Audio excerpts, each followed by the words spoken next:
welcome to my 24 hours with a newborn slash 8-week-old YouTube video.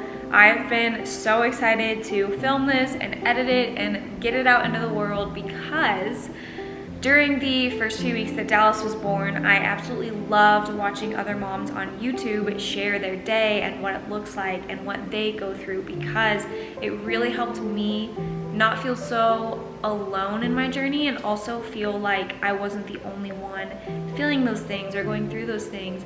And then it also helped me pick up some really cool things to do with Dallas as well. So I'm really excited to get this out into the world because I hope that this video does the same for other new moms out there, new parents out there.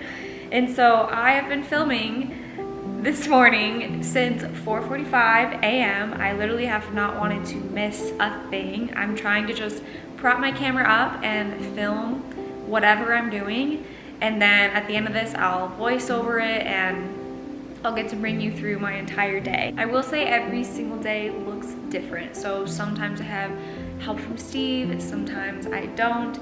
Sometimes he's really fussy, sometimes he's not. Sometimes he's so hungry, sometimes he's not. So every single day looks different, and I'm not putting pressure on myself or Dallas or Steve or anyone to get into a routine right now. Another thing I want to mention before diving into this video is the postpartum recovery. I didn't necessarily have the easiest ride postpartum. I went through infections, I went through just some crazy things that I know that other people go through too, but I just want to put it out there and say that if you're struggling postpartum, trust me, I've been there. You're not the only one and you're not alone. You will get through this.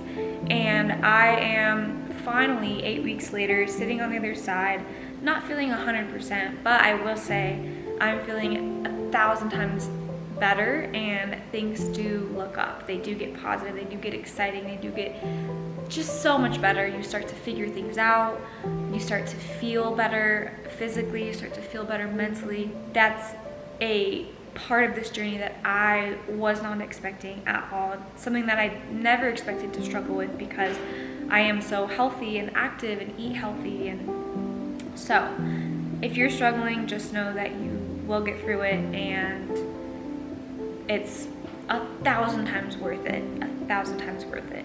I will say being a new mom and parent has been the best journey of my life so far. It's only 8 weeks in, but I feel like it's the best thing I've ever done personally, and I'm just loving every single day. Dallas is so cute, and the first time they smile at you is truly the coolest thing in the world. So I'm gonna go ahead and start this video. Thank you guys for watching. If you love it, let me know below. And to all those new moms and new parents out there, you're amazing. Keep killing it. Okay, let's do this. Alrighty, starting with Dallas's first wake up of the day at 4:45 in the morning. He currently sleeps about 6 to 8 hours a night right now, and it did take a while to get there, so I will explain his sleep later in the video. Once he wakes up, I do a diaper change immediately. The reason our changing station is on the ground right now is the basket is really slippery, so we have to get some sort of Velcro or sticky mat to put on the counter here soon, but I just haven't gotten around to it. So once we do the diaper change, we hop right back into bed and do his first feeding of the day. I will also get into the feedings and all the details there later in the video. For reference, Dallas was born on 4/4/23, weighing 7 pounds 6 ounces, and I actually had a full unmedicated birth. This is my first child, and it was the hardest thing I had ever done in my life. But if you want more details, I wrote an entire blog post about it on my website, taylordilk.com. If you want to read my birth story, highly encourage you to go do that, especially if you're trying to go unmedicated. So once we get back into bed and do our feedings, as you can see, I keep the light very, very dim to keep him in that drowsy state because I'll put him back into his snoo to try and get some shut-eye for another 2 to 3 hours. We currently use the snoo right now because he is a side sleeper, and the snoo basically straps him to his back so that he doesn't sleep on his side or roll over, which is really, really scary to us. We don't use the rocker of the snoo feature too much. We simply just love the snoo because it has white noise in it and it straps him on his back. So I highly recommend to get that if you want that feature, and then it also has a really nice rocking feature too. He went back to bed, and then I went back to bed for about an hour or two, and he was still sleeping, so I went out, grabbed some coffee, grabbed a couple of these frozen pancake things for a snack. And typically when he is still asleep, I try and get done as much as I can before he wakes up, because once he wakes up, it is game on, baby. So obviously I'm brushing my teeth. I put some workout clothes on because I just got cleared 2 days before this video to work out again, which is a whole different ball game postpartum. I hadn't worked out for 3 months, so it was definitely challenging, and you want to take it slow. Here is my sweet baby ready to wake up. He usually is very smiley, but for some reason he wasn't smiley today, which makes me so sad. So there he is. That's the snoo. That's how you kind of swaddle him in and strap him in, and he's ready to get another diaper change. If you're a brand new parent like Steve and I are, one thing that sounds like a no-brainer to me right now, but that I didn't know when we started changing him the first day that he was born, the color of the diaper gets blue when it's dirty. Our favorite diapers are the coterie diapers. They're just really, really soft. They are pretty pricey. Then I would say if you're not willing to splurge on that, definitely do Pampers. I think those are also very, very soft, and I can tell when Dallas likes them and doesn't like them. So then we go on to feeding. So let's talk about breastfeeding and feeding Dallas in general.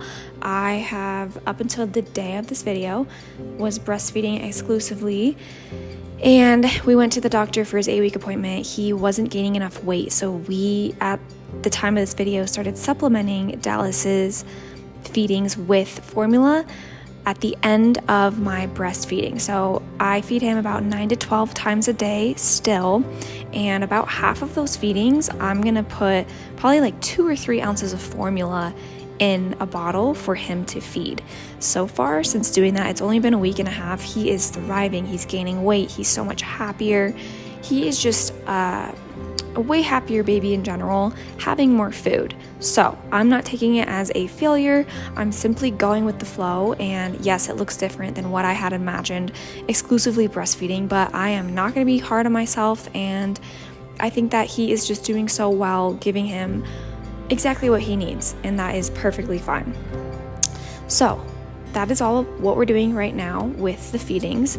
Okay, diving back into the video. That day, I was able to have Steve's help. So if I have his help for like 30 minutes to an hour in the morning before he starts work, I will do something for myself. I will shower or I will work out. And here I was able to throw my workout clothes on and head down for a really quick 20 to 30 EMOM, which was amazing, which I'll get into in a second. Here is Steve. We are strapping Dally Boy in his carrier. This is one of my favorites. It's the Artipop, however you say it, carrier, and it is very pricey, but it's really high quality, and I'm excited to have it for Dallas and any baby that we have in the future. So here is the little EMOM, and I actually recorded a version for Instagram. If you don't follow my Instagram, it's at Taychay, Taychay, and you'll see all of my workouts there. That is what I did today. So this EMOM, I will actually, you know what, I'll go ahead and write it down on the screen in case any new mamas out there that did get cleared postpartum and want to take it easy, which I highly recommend. I would start really slow, do this EMOM potentially as long as you're cleared and good to go with your doctor, because there's no high impact movements. It's very light, gentle, and I don't even think I used weighted movements here. So one thing about pelvic floor therapy is I really wish I did it during my pregnancy, because post-pregnancy I feel like things are heavy down there. It's just not the same as what it used to be, and I know that it's going to take time to recover and rehab that pelvic floor back to its original state, hopefully, if I'm able to. So that's one thing that I recommend. If you're pregnant right now, highly recommend going to a pelvic floor therapist, because they're going to be able to help you as much as they can to keep that pelvic floor healthy throughout pregnancy and postpartum. So that is the deets on all pelvic floor things. Luckily, I still had time before Dallas needed me and was upset and crying, so I went ahead and went in the sauna for 5 minutes, which felt amazing. It was my first time in the sauna since we moved into our home, so that was awesome. There is Steve. Dallas was being awesome with him, so I then got a quick 5-minute rinse off sesh, which felt amazing as well. Again, not every morning looks like this. It took a long time to find the time without Dallas crying or upset to shower. Simply showering in the morning is something I thought I would never struggle with, but really have during postpartum. Just the first 2 months, I would say, of having a baby, no one really can prepare you for the craziness. It is a lot coming at you at once, and I know if you go on social media, you see all the rainbows and sunshine, and yes, having a baby and having a child is the coolest thing in the world that you can do, but I want to be transparent and say that those first couple of months are pretty tough, but then it's almost like a switch flips, however you say it, overnight, and I just really started to feel like I got the hang of things. Dallas was sleeping better. I was able to breastfeed better. I mentally was feeling so much happier. So just know that it's gonna be tough, but there is such a beautiful rainbow and light at the end of the tunnel after those pretty hard days. Okay, once again, diving back into the video, what you saw, those 2 plastic things that I held up, those are called hakas. So whatever side he is feeding on, I will put the haka on the other side, kind of like squeegees your boob, and it collects all that letdown of milk. So I try and do it every feeding, and by the end of the day, I get a pretty good stash of milk. You don't want to do it if you're in oversupply, but I highly recommend if you want to start building up a little bit of a breast milk stash to do the haka method. It has been awesome for me, especially since I don't have time to pump right now. He is feeding so often that if I pump, he wakes up and I have nothing left to give him. I end up having to give him what I just pumped. So the haka method is amazing. And then I put the milk in that little series chiller on the side of my bed until I'm able to go to the fridge and store it safely and appropriately for the future.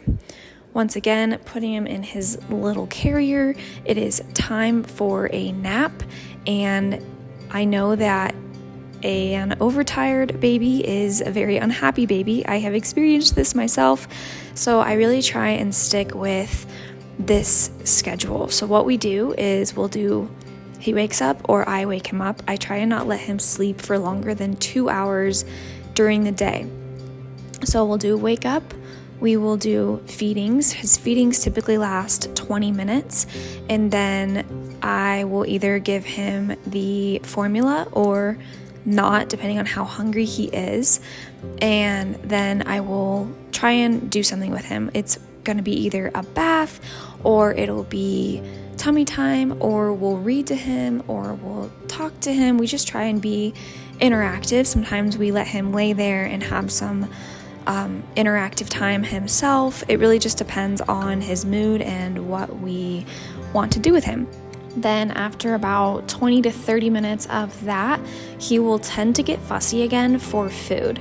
So once he wants food, I will go ahead and feed him one more time, which is breastfeeding another 20 minutes, so 10 and 10 each side. And then I'll do the formula if he didn't do the formula in this current wake up time.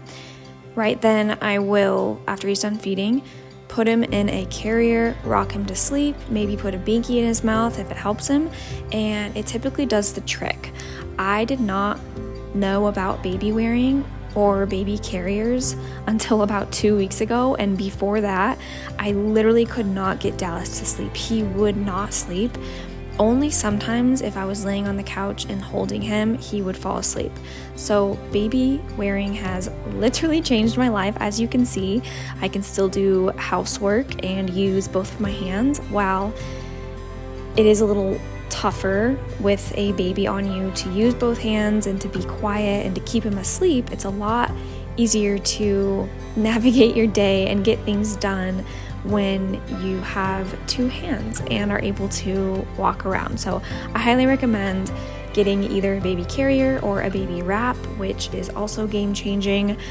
I have those on my Like to Know It, which is the same handle at Taychay, Taychay. So baby wearing equals life changing. As you can see, Dally Boy was ready to wake up again from his nap, so I took him out of the carrier, went in his nursery, and did a little diaper change. Another new parent tip for you when you're changing a diaper is try and put the clean one underneath the dirty one before you open the dirty one. That way, if there's any mess in the diaper, it won't get the changing station dirty. Like I said at the beginning of the video, one of the best things in the world is when your child starts to smile at you and form their own little sentences. It's so freaking cute. I could do it all day long and interact with him all day long. It is truly so amazing. So during this wake window, I decided to do a little bath for Dally Man. And one thing to note for all my first time parents, if your baby hates baths, which Dallas did up until I got him to like them, what I did was when we first gave him a bath, we had that canopy thing that lays on top of the water so he's not submerged. He screamed the whole time because he was so cold. And yes, you can swaddle them on that, but it truly just isn't the same as submerging him. So after that, we decided to have him take baths with Steve. That really helped. We create a calming environment, and then once he got used to that, I started transitioning him into his own tub. And you want the water not too hot, not too cold. You want to make sure he's swaddled the entire time and just make it a very calming experience. Now he absolutely loves a good bath, and I'm so grateful because that's not how it was when he was first born. So I hope those tips help, and comment down below some things that you guys have done for your babies to make them love their baths. After that little wake window, then we went on to feeding. Like I said, this is the second feeding in his wake window, and then we went ahead and dressed him. There's Steve and I taking 1.5 million photos of Dallas. I'm not kidding. If you guys looked at our photos right now, it is embarrassing how many photos we have of Dallas. Everyone always says that you do this your first child, and it truly is true. I have 1.5 million photos and videos, but no shame. I'm gonna be for sure putting an album together in the future. Hold me to it. I need to print all these photos out. Okay, so here we go. Rocking, decided he didn't want to be rocked and go on a walk, so I instead laid on the couch with him and did a little nap time there instead, which I truly didn't mind. I love when he's sleeping on me, laying on me, and I'm just trying to soak this time up because I know it's gonna go by fast, and I don't wanna look back and see that remember that I rushed it in any way. After that, Steve gave me a second to just get myself together and get ready because I knew we were going to dinner later that night. So I took the opportunity to get my makeup done, do my hair, at least brush it. And that way I was one step closer to being ready for dinner.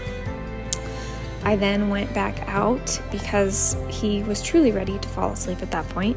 And then we went to sleep for a couple of hours. And then we had another wake window, so here we are. Again, I say a well-slept baby is a much happier baby. there was a period of time where he was so overtired so much of the day, and he was just not as smiley, not as happy. So highly recommend to prioritize sleep. We did another diaper change, and then we have some tummy time. When I first did this with him, to make him really like it, I made sure to read him books. I made sure to make him feel safe, and over time he's really kind of enjoyed that tummy time. Here is Dallas and I having a wonderful conversation about how his day was going and what we were about to do that night, which was go out to dinner, then another feeding, and then I believe after this I did another formula feed, which we again were doing 2 to 3 ounces every single time, and just kind of depending on his needs and how hungry he is, I kind of follow his cues. And so far, so good. So, after the feed, it was time to get dressed for dinner, which luckily I already had my hair done and my makeup done, and I just needed to throw on an outfit. This swing, I only use it about once a day if I need to shower or get dressed or anything like that, because he doesn't really love it. And during those wake windows, I try and do something interactive with him. Here is another bottle feed before we head out for the evening, because he was still a little fussy, and after this bottle feed he was much happier. Honestly, looking at him, I'm editing this a week and a half later, looking at him now versus then, he has gotten so big already. It is truly wild how fast they grow. In terms of the car seat, we have the Nuna RX Lite, I believe, and so far so good. We love it. It was definitely a little pricey, but it is really high quality, and yeah, we highly recommend. Here we are driving to dinner. We went to dinner in the neighborhood because we don't like to go too far, especially you just never know what you're gonna get when you have a newborn at a restaurant. Is he gonna be really fussy? Is he gonna be really chill? Is he gonna sleep the whole time? You truly never know. And this night, he was a little fussy. He just didn't want to be there. He was crying pretty much the whole time. So if that happens, Steve takes his car seat and walks him around the restaurant, or I do. And then if he's still fussy, we will take him out, flip-flop, I will eat, and then Steve will eat. And then if he's still fussy, I will just go ahead and feed him right then and there at the table. No shame to me. I just throw on a little cover, which is always one of Dallas's blankets. And yeah, he's solid after that. He pretty much knocks out and goes right to sleep. Having a baby with your partner is truly like the best experience, and I don't know, it's made me even fall more in love with Steve, and we've been together since high school, so it's just an awesome experience. Steve was able to grab Dallas for a sec before we went to bed, and Mama took a bath. I drew the blinds, I hopped in with some Epsom salt, it was amazing, and then I fed him, and we went to sleep. Wow, that's the day.